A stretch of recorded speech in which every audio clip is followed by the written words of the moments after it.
Leap year होता क्या है बेटा, आपने देखा होगा ना कई मंथ्स में, कई ईयर्स में फरवरी जो है वो कितने डेज की होती है बेटा, 28 डेज की, है ना। और कई ईयर्स में फरवरी जो है वो कितने डेज की होती है, 29 डेज की होती है।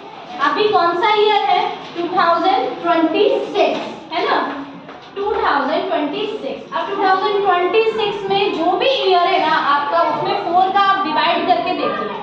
4 का हम डिवाइड करते हैं 2026 में, तो यू विल गेट, देखो सिंपल सा डिवाइड करिए। आपने 4 का डिवाइड किया, 4 5 जा 20, है ना। 2 आपने कॉपी किया, डिवाइड नहीं जा रहा, आपने क्या किया, यहाँ पे 0 लगाया, 6, तो 4 6 जा 24। आप देख रहे हैं रिमेंडर 2 बच गया, यानी पूरी तरह डिवाइड नहीं किया।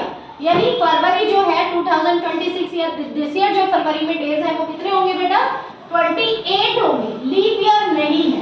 अब क्यों नहीं है लीप ईयर वो देखो, और लीप ईयर बनता कैसे है ये तो आपको क्लियर हो गया। जिन ईयर्स में 4 का पूरी तरह डिवाइड हो जाए सिर्फ उनमें फरवरी 29 डेज की होती है, वरना बाकी सभी ईयर्स में फरवरी कितने डेज की होगी, 28 डेज की। गॉट इट, समझ में आ गया यहाँ तक। अब ध्यान से सुनो वो बनता कैसे बेटा। इन अ ईयर कितने डेज होते हैं, आपने 365 डेज तो याद है आपको, ये तो पढ़ ही रहे हो आप, है ना। लेकिन उसके साथ 6 आवर्स भी होते हैं, ठीक है। आवर्स यानी 6 आवर्स बेटा, घंटे, ठीक है। 365 डेज और 6 आवर्स भी होते हैं। ये 6 आवर्स आप यूजुअली लिखते नहीं हैं। अब होता क्या है, मान लीजिए आपकी जो फरवरी 24 में लीप ईयर आया था आपका, है ना, तो 24 में जब लीप ईयर आया था तो फरवरी कितनी थी,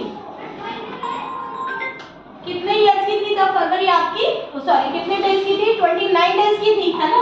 अब 2024, उसके बाद आया 2025, फिर से आपके 6 आवर्स और हो गए इसमें, वो बच गए आपके। 2026 में आप गए, फिर आपके पास 6 आवर्स बच गए। 2027 में आप गए, फिर आपके पास 6 आवर्स बच गए, और 2028 में फिर 6 आवर्स होंगे। अब ये 6 6 6 मिलके टोटल कितने आवर्स बन गए, 24 आवर्स बन गए, है ना। अब 24 आवर्स का कितना तो होता है, एक दिन में 24 आवर्स होते हैं, तो 24 आवर्स कंप्लीट होके क्या बन गया बेटा, 1 डे बन गया। तो 2028 जब आएगा तो फरवरी फिर से कितने डेज की हो जाएगी, 29 डेज की हो जाएगी, है ना। तो इस टाइप से आपका लीप ईयर बनता है। क्योंकि लीप ईयर क्यों बन जाता है, क्योंकि हमारे पास 6 आवर्स भी होते हैं, है ना। और वो 6 आवर्स काउंट होते होते जैसे ही 4 इयर्स होते हैं तो वो 6 आवर कंक्लूड होके कितना बन जाता है, पूरा 1 डे बन जाता है। समझ गए कैसे लीप ईयर बनता है। तो ये है फरवरी अब आपका 28 में 29 डेज की हो, ठीक है। समझ गए लीप ईयर कैसे बनता है।